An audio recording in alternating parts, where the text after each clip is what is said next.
I'm going to read you George and the Dragon by Chris Wormell.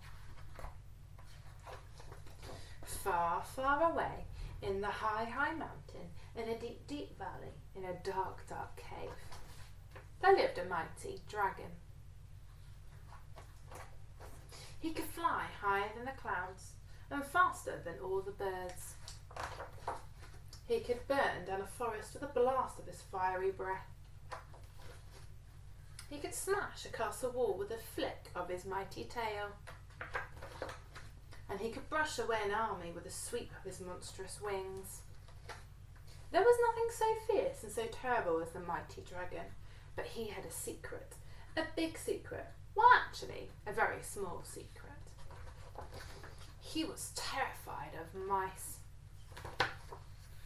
Which was a pity, because that very day a mouse moved into the cave just next door, and his name was George. Now George didn't much care for the cave next door. It was cold and dark and draughty. The previous owner had been a bat, so the fixtures and furnishings were most inconvenient. And the nearest tea shop was miles and miles away. George was feeling rather miserable, and to make matters worse, he had no sugar for his tea. I know, said George, I'll just pop next door and see if I can borrow some. So he did. I say you couldn't loan me a couple of lumps of sugar, could you? Asked George. Ah! Screamed the dragon, and fled. Oh, blow! Groaned George. No tea then.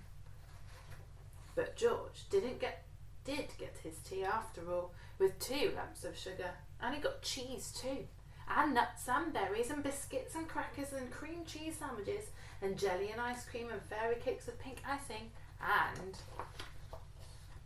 a cosy little hole in the castle wall.